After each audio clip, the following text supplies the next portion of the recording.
prosseguir, meus amados, com o nosso estudo de Romanos.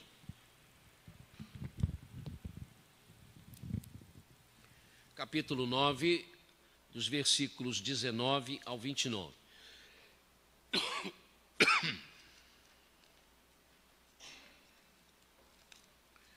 Romanos 19 ao 29. As nossas orações, vamos lembrar do irmão Dr. Wallace.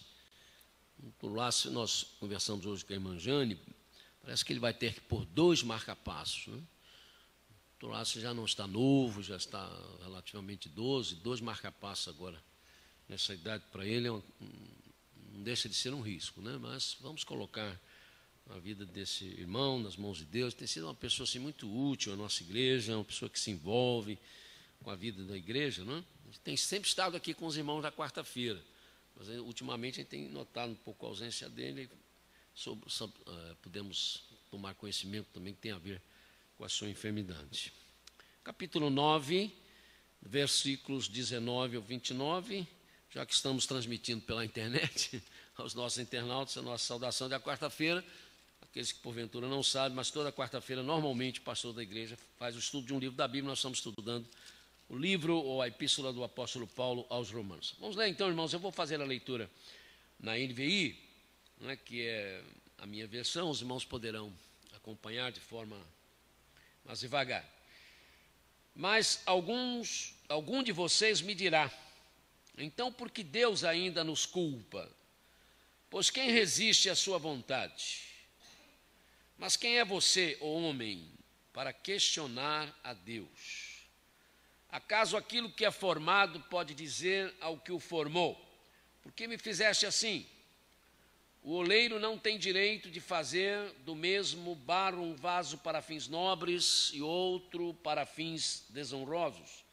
E se Deus, querendo mostrar a sua ira e tornar conhecido o seu poder, suportou com grande paciência os vasos de sua ira preparados para a destruição?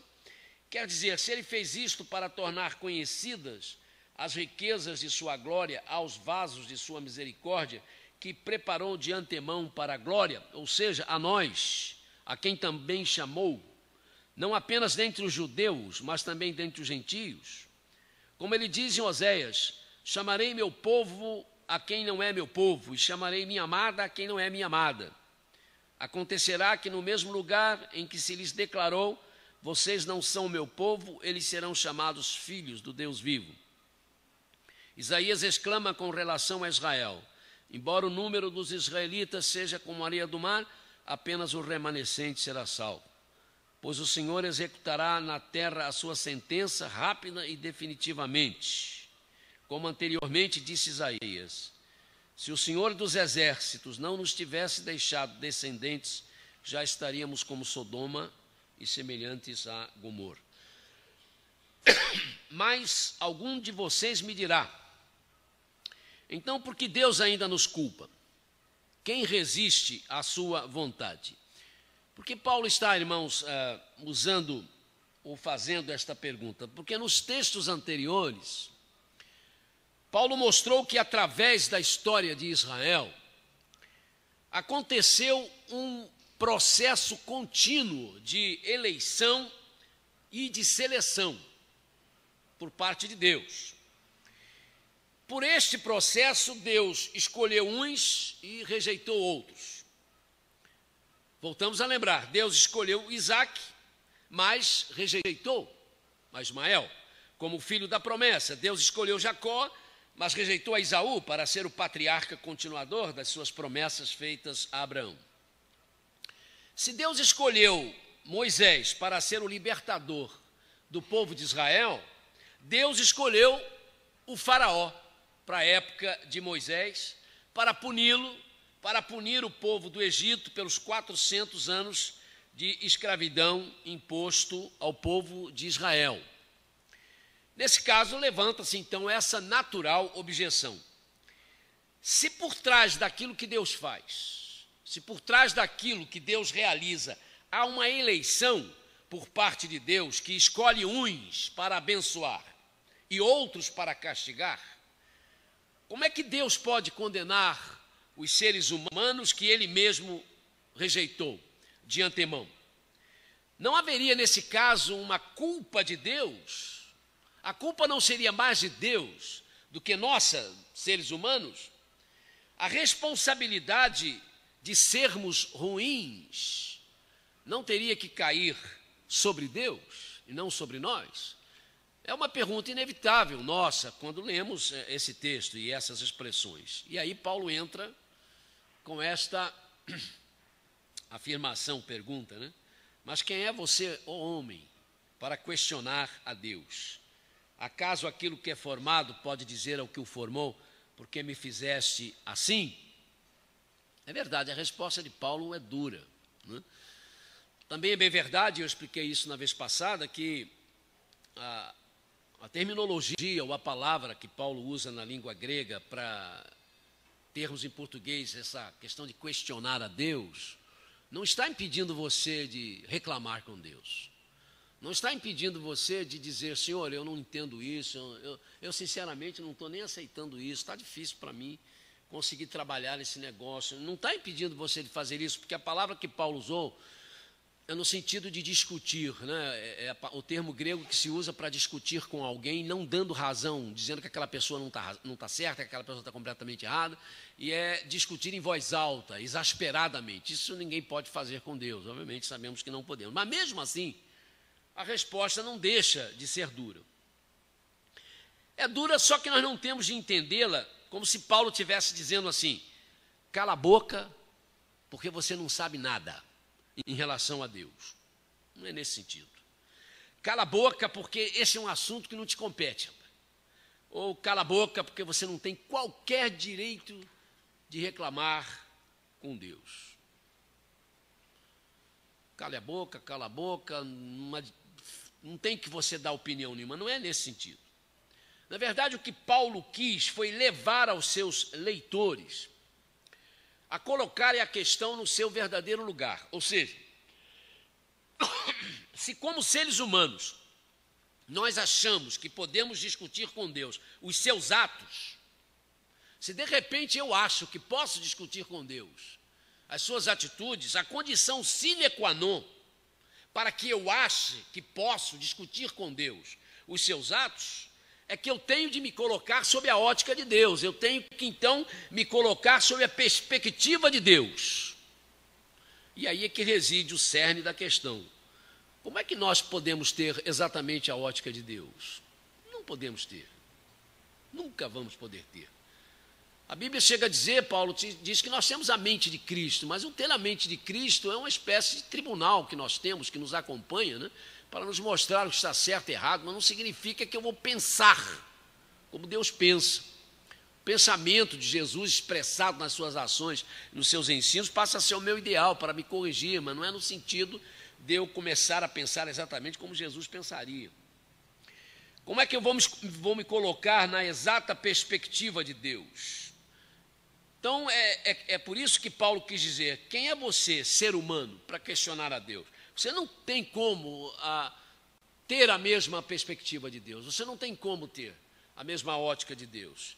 E aí o apóstolo vai entrar com a parábola que conta a questão do oleiro, né, trabalhando barro para fazer vasos para coisas boas ou para coisas que não são assim tão importantes.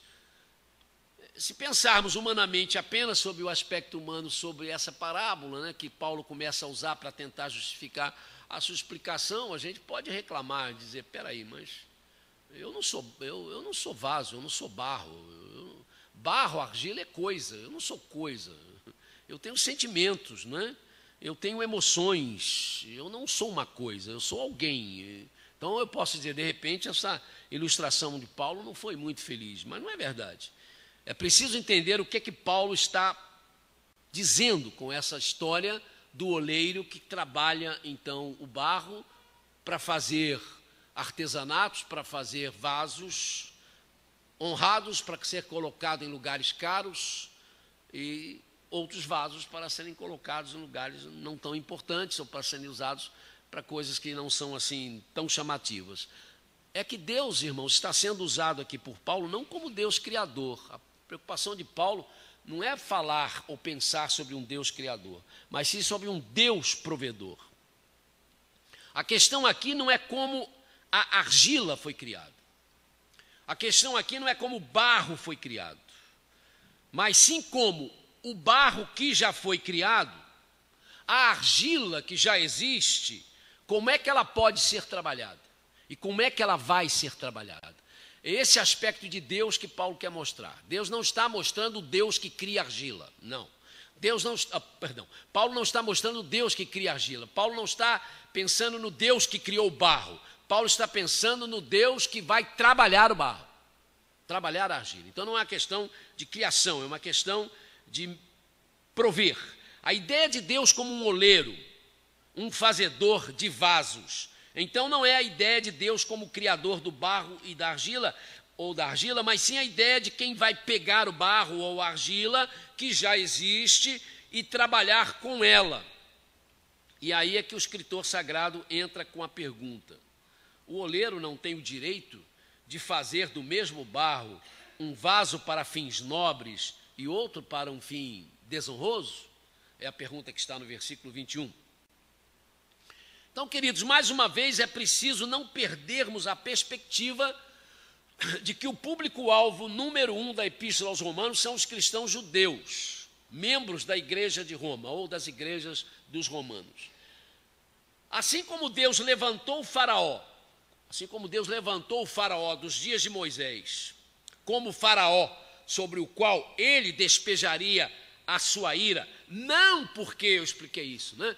Não porque Deus criara o faraó para isso. Não é que Deus, antes do faraó nascer, pensou, vou fazer o Ramsés, deve ser o Ramsés II, e ele vai ser um camarada arrogante, ele vai ser perverso, porque eu quero que ele seja assim, que ele nasça assim, para que eu possa mostrar o meu poder, para que eu possa mostrar a minha glória, para que eu possa castigá-lo e assim castigar o povo egípcio. Não é isso. É que Deus, na sua onisciência, ele já sabia que nasceria um camarada que acabaria assumindo o trono do Egito e que seria uma pessoa arrogante, uma pessoa perversa, uma pessoa que teria muitas dificuldades de quebrantamento de coração. E essa pessoa seria a pessoa ideal que Deus haveria de usar, né, para mostrar o seu poder, a sua autoridade e libertar o povo de Israel. Muito importante que a gente tenha essa noção, e aí por isso eu expliquei aos irmãos, né, que quando aquelas 2 ou 3 vezes que o faraó deu uma amolecida, né, não, está bem, Moisés, está bem, leva o povo para orar e também ora por mim. Aí a Bíblia diz, mas o Senhor endureceu o coração de faraó. E a gente pensou, por quê? Porque Deus não queria esse tipo de quebrantamento. Esse não era um quebrantamento honesto, queridos, era um quebrantamento de medo. Faraó ficou com medo do Egito ser destruído, Faraó ficou com medo de morrer. Mas na cabeça de Faraó havia uma guerra entre deuses, eu falei isso, e ele não conseguia entender por que o Deus tribal, de um povo tribal, era mais forte que os deuses do Egito. Aquele quebrantamento dele não é que não fosse real, o quebrantamento era, mas não era um quebrantamento de alguém que dizia assim, ó Senhor, eu estou descobrindo que o Senhor é o Deus verdadeiro, ó meu Deus, me perdoe, por favor. Não é esse tipo de quebrantamento, porque se o faraó tem esse tipo de quebrantamento, não tem jeito, Deus tem que voltar atrás, né? Mas não era esse tipo de quebrantamento. Então, para que isso não fosse adiante, Deus endurece o coração de novo, né, do homem, porque Deus sabe que não era esse arrependimento, que era o arrependimento que se esperaria, né, ou que se necessitaria para uma mudança de atitude de Deus, vamos dizer assim. O que aconteceu lá em Nínive? Os irmãos conhecem a história, não é? Que Jonas foi mandado para pregar, não quis pregar, mas finalmente pregou. E o que Jonas pregou à cidade de Nínive? Se vocês não se arrependerem, Deus vai destruir a cidade toda, né?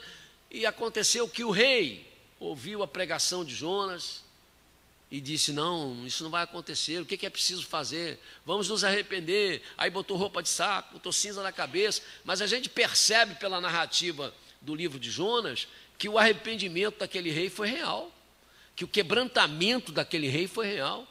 ele realmente se sentiu diante de um Deus extremamente poderoso que ele precisava obedecer. E aí Deus voltou atrás.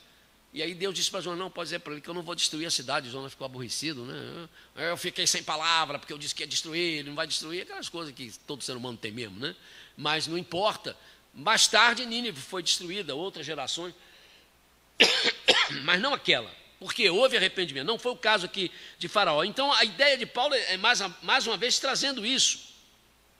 Mais uma vez, é preciso, então, não perdermos a perspectiva de que, sendo o público-alvo judeus, Paulo estava falando de um contexto judaico. Assim como Deus levantara Faraó nos dias de Moisés para mostrar a sua ira, para então poder castigar o povo do Egito por causa da maldade que eles faziam com o seu povo, Deus também estava agora se levantando contra o seu povo Israel.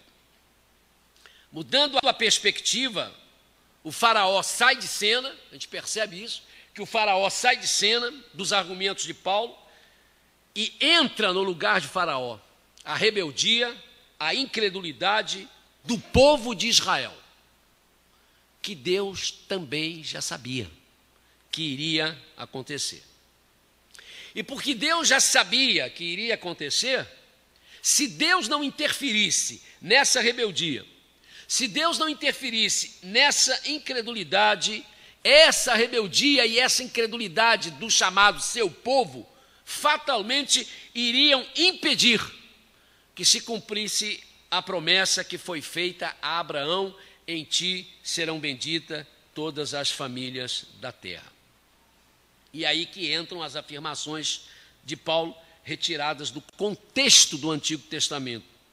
E se Deus, querendo mostrar a sua ira e tornar conhecido o seu poder, suportou com grande paciência os vasos de sua ira preparados para a destruição, quer dizer, e se ele fez isto para tornar conhecidas as riquezas de sua glória aos vasos de sua misericórdia, que preparou de antemão para a glória, ou seja, a nós, a quem também chamou, não apenas dentre os judeus, mas também dentre os gentios, como ele diz em Oséias: chamarei o meu povo a quem não é meu povo, chamarei minha amada a quem não é minha amada, e acontecerá que no mesmo lugar em que se lhes declarou, vocês não são o meu povo, eles serão chamados filhos do Deus vivo. Isaías exclama com relação a Israel: embora o número dos israelitas seja como a areia do mar, apenas o remanescente será salvo, pois o Senhor executará na terra a sua sentença rápida e definitivamente, como anteriormente disse Isaías: se o Senhor dos exércitos não nos tivesse deixado descendentes, já estaríamos como Sodoma e semelhantes a Gomorra. Curiosamente, então, irmãos, Paulo trabalhou com as ideias da ira, do poder e, ao mesmo tempo, da paciência de Deus. Isto é, sendo Deus quem é, Deus poderia ter destruído logo o Faraó, Deus poderia ter logo destruído os egípcios e libertado o povo de Israel. Mas, ao mesmo tempo que Deus os castiga pelas suas maldades, é o propósito de Deus alongar esse período. E Deus alonga esse período para que ninguém alegasse que não houve tempo para arrependimento. Porque podem ter certeza que Deus também tinha como propósito o arrependimento dos egípcios. Se ele não alongasse o tempo, não mandasse as 10 pragas, que não foram acontecendo um dia atrás da outra, né, ou períodos ali, um bom tempo, não haveria essa oportunidade. E às vezes a gente passa ali, a gente lê aquele texto e não percebe, né, determinadas pequenas afirmações que são muito importantes. Há uma das pragas, me parece que é aquela do granizo, que Deus manda que vai fazer e que todo animal e pessoas que fossem surpreendidas do lado de fora iriam morrer. Se os irmãos lerem aquilo ali, eles vão observar que muitos ou vários egípcios correram no campo, tiraram os seus animais e levaram para dentro de casa. O que é isso? Sinal de que vários egípcios já estavam crendo no Deus de Moisés. Não pagaram para ver. Sinal de que eles podem ser também do tipo do Faraó por medo, mas ali já é do povo, é uma questão do povo, né? E esse povo, e a Bíblia diz que os egípcios que fizeram isso foram preservados. Seus animais não morreram. Por quê? Eles entraram na questão da obediência à palavra de Deus. Ali era a palavra de Deus, não é? Que estava sendo determinada. Então, quando Deus dá esse tempo, Deus dá esse tempo também para que haja arrependimento. E essa ideia foi trabalhada por Paulo em relação a Israel. Porque vamos e convenhamos, irmãos, Deus também poderia ter logo exterminado Israel por sua incredulidade. Se os irmãos lerem ali, tem que ter muita paciência, né? Paciência de Deus mesmo, né? Que é o povinho, né? Que nós não somos muito diferentes, não. É questão só de conotação, não é isso? A gente faz sempre a mesma coisa, com outro jeito, de outra maneira, a história se repete, a gente vai tendo outras dimensões, mas vai aborrecendo Deus da mesma forma. Mas Deus poderia ter exterminado, mas se Deus extermina o povo, é a sua promessa.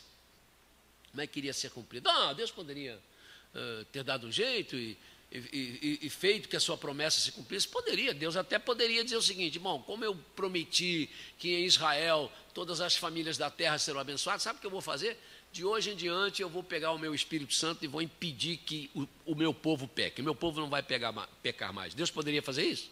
Poderia, mas não fez. Se fizesse, estaria se contrariando aquilo mesmo que ele havia estabelecido, né? Lá no Éden. Que o pecado trouxe essas coisas todas, por causa de ti a terra será maldita, etc. Porque você escolheu isso, as pessoas escolheram isso. Então tinha que ser algo voluntário, quer dizer, você vai servir a Deus, não é porque você está sendo imposto. Você vai tentar viver uma vida de agrado a Deus, porque você passa a amar a Deus, e você está preocupado com a vontade dEle. Não é porque você está sendo obrigado a fazer, porque aí todo o valor, não é, disso vai embora. E Deus nunca quis isso. Deus nunca quis isso. Deus sempre quis os anjos que o adorassem de forma voluntária. Por isso os anjos foram criados com livre-arbítrio. Tanto foram criados com livre-arbítrio que Lúcifer resolveu achar que era tão importante quanto Deus e fez aquela lambança toda, aquela rebelião lá no céu. Se depois Deus tirou o direito dos anjos dessa questão do livre-arbítrio, ainda é uma questão discutida pela teologia. Alguns acham que sim, que depois que houve a batalha no céu, que aquela parte que tomou o lado de Lúcifer foi expulsa do céu e se tornaram nos demônios, os anjos que ficaram do lado de Deus perderam o direito de errar, não podem errar mais, não tem mais escolha, tem que ficar. Outros acham que não, que eles continuam ainda com esse direito. Daí a expressão de Paulo, né, aos cristãos, acho que de Corinto: vocês não sabem, de Corinto sim, vocês não sabem que vão julgar até os anjos, e que esses anjos não são os anjos decaídos, porque já estão julgados. A ideia é essa, é que nós iríamos julgar os anjos de Deus, mesmo que por qualquer motivo, de repente, não fizeram a coisa certa, erraram, ficaram preguiçosos, ou não quiseram fazer o que tinha que fazer. Não estou dizendo, irmãos, que é essa ideia, que eu acho meio complicada, né? Mas também não é uma coisa totalmente sem pé nem cabeça. Ela tem um fundamento, né? Aquela expressão de Paulo, ela é muito complicadinha, aquilo ali. Quando Paulo diz que as mulheres tinham que cobrir a cabeça por causa dos anjos. Por que isso? Por que os anjos ficavam preocupados com as mulheres sem cabelo, com a cabeça descoberta? Num contexto, porque Paulo fala isso na igreja de Corinto, num contexto onde as mulheres, quando tiravam a rede da cabeça, o véu da cabeça, era uma demonstração de sensualidade. Então seria esse gesto sensual das mulheres algo que perturbava os anjos? Se perturbava, por que perturbava? Tirava eles do sério ou os aborrecia, de tal ponto que eles ficavam tão irritados que saíam da igreja e largavam. Porque, por exemplo, existem alguns teólogos evangélicos que dizem que cada igreja tem um anjo guardião. Meio complicado também, acho que todos aqui são mensageiros de Deus. Muita preocupação com isso, e que quando a gente aborrece, ou quando a gente briga na igreja, quando tem essas assembleias meio, vão ficar nervoso e começam a falar que o anjo vai embora. Mas, de repente, não era para ir. E nessa parte ele errou. Então vai ser chamado a atenção e a gente, no julgamento final, vai julgá-lo. Mas fica aí só isso aí como hipóteses, teorias, tá? Porque tem muita coisa complicada que está além da nossa compreensão e não dá para fazer doutrina, né? Obviamente, em cima disso. Mas não há dúvida, meus queridos, que Paulo trabalha com essa longanimidade de Deus. Por isso Deus é é essa paciência toda com Israel. Continua chamando Israel de povo dele, diz que Israel é a menina dos seus olhos, continua amaldiçoando quem amaldiçoasse Israel, abençoando quem o abençoasse, mas é óbvio que todas essas atitudes de Deus tinham a ver com esse remanescente que está colocado aqui e que será salvo, o remanescente do povo de Israel, os verdadeiros judeus, aqueles que nasceram judeus, fisicamente falando, e receberam Jesus como Messias. Esses são os verdadeiros judeus, e essa é a nação de Israel, que é salva e que tem hoje representantes naqueles judeus que seguem Jesus Cristo como Senhor e Salvador. Mas ao longo do tempo, Deus vem preservando e tentando fazer cumprir a sua promessa. E quando eu me lembro disso, irmãos, eu me lembrei, não é, de Judas. Veja como Jesus fez. Né? Existem coisas pequenas na Bíblia que parecem pequenas, elas nunca são pequenas, mas que têm a ver com fatos muito grandes, embora aconteça às vezes numa sala, como é o caso ali da última ceia, quando Jesus permite que Judas venha participar da última ceia. Ora, Jesus já sabia que Judas era o traidor logo no início. Não acredito que Jesus soubesse na hora da escolha.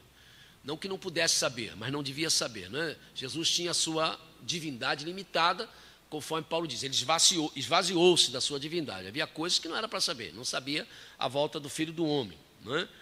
Acho que quando aquela mulher o tocou, e ele disse, quem foi que me tocou? Ele não sabe quem está. A multidão é grande. Não sabe não é que não possa. Os irmãos estão entendendo? Não é que ele não pudesse. É que não devia. Ou ele não era um ser humano. Se ele vivesse sabendo de todas as coisas, descobrindo todas as coisas, ele não era homem, ele era Deus. E ele procura agir como Deus muito poucas vezes. Ele age como Deus quando diz, perdoados são os teus pecados. Aí não tem jeito. Eu sou o caminho, a verdade e a vida, ninguém vem ao Pai, senão por mim. Não tem jeito. Isso aí é Deus. Agora, até quando ele ressuscita mortos, ele poderia ter feito o que alguns profetas do Antigo Testamento ressuscitaram mortos. Então ele agiu como um profeta, como um homem. Não era ali, aquilo não era impossível de um homem fazer, de um homem que tivesse comunhão com Deus. Resiste a Satanás como um homem, que realmente chegou ao máximo possível que um ser humano poderia chegar em termos de comunhão com Deus. Mas veja bem, então ele já sabia que Judas era o traidor, não acredito que soubesse na hora que escolheu, mas logo depois começou a saber. Acredito até que nem tanto por uma questão de revelação do Espírito, por ser Deus, mas até pela maneira do sujeito ser. Né? Jesus era um psicólogo extraordinário, eu percebia, talvez não fosse muito difícil saber esse aí. Mas o que acontece com Jesus? Ele não pede que Judas venha. Ele alonga a permanência de Judas no apostolado. Ele podia já ter cortado Judas antes. No momento em que Judas saiu para vendê-lo, para negociá-lo, não tinha por que trazer mais Judas de volta. Jesus já poderia ter, olha, não quero esse camarada aqui mais com a gente. Mas não. Ele o traz na mesa e ele revela Judas ali na mesa, mas se nós olharmos os dois evangelhos que contam a história da revelação, fica muito claro que houve duas revelações. Uma no pé do ouvido. É você. E outra, finalmente, para todo mundo. É o que põe a sua mão comigo no prato. Por que isso? Por que a primeira no pé do ouvido? Para dar mais uma chance. Judas, de repente, você pode voltar atrás, rapaz. Eu estou te falando que é você, na esperança de Judas dizer, Senhor, fui eu, mas que coisa horrível que eu fiz. Tem misericórdia de mim. Pronto. E essa oportunidade se alonga. Vai até o Getsemane. Amigo, aqui vieste. Já fiz um sermão sobre isso, né? Amigo, aqui vieste. Aquilo ali não era deboche, não. Era Jesus dizendo para ele, Judas, você não quer ser meu amigo, mas eu quero ser seu amigo. Mesmo depois de tudo que você fez, eu quero ser seu amigo. Era mais uma chance. Não ia adiantar mais nada, ele ia ser levado preso, mas Judas iria ter, não é, o seu pecado perdoado, e não sei o que seria hoje, o seu nome, com certeza não estaria sendo malhado. No sábado, aleluia, né? E sempre apontado aí como um exemplo ruim. Esse alongamento, irmãos, dessa providência de Deus, que Jesus até exemplifica aqui, na questão de Judas, é um alongamento lá com o faraó, é o alongamento então que Deus tem com o povo de Israel, exatamente dentro desse contexto de que Deus quer mostrar a sua glória, quer mostrar o seu poder, precisa disciplinar os que estão contra a sua vontade, mas não quer deixar as pessoas sem um tempo para refletir. Mesmo sabendo disso, né? Mesmo sabendo disso, que como Israel iria agir, como Israel seria incrédulo, como Israel seria rebelde, Deus, como um oleiro, prepara o seu artesanato. E assim como um oleiro prepara os seus vasos para lugares nobres e para lugares sem grande importância, a ideia de Isaías, ou joga parte do barro fora, porque isso aqui não serve mais para fazer o que estou fazendo, que é a ideia de Jeremias. O fato é que Deus vem moldando Israel para que a sua promessa se cumprisse. Qual promessa? A de que em meio a todos os povos da terra surgiria o seu povo por meio do Messias que nasceria em Israel. Chamarei meu povo a quem não é meu povo, e chamarei minha amada a quem não é minha amada. E acontecerá que no mesmo lugar em que se lhes declarou, vocês não são meu povo, eles serão chamados filhos do Deus vivo. Ou seja, porque Deus com antecedência já sabia da postura de Israel como um todo, como um povo que separado, como um povo que eleito, no entanto, rejeitaria a sua graça que se chama Jesus Cristo, e a sua morte na cruz no Calvário. Paulo, então, usando a figura do oleiro, mostrou Deus moldando os vasos, os para honra, os para desonra, repetindo Isaías, embora o número de israelitas seja como a areia do mar, apenas o remanescente será salvo.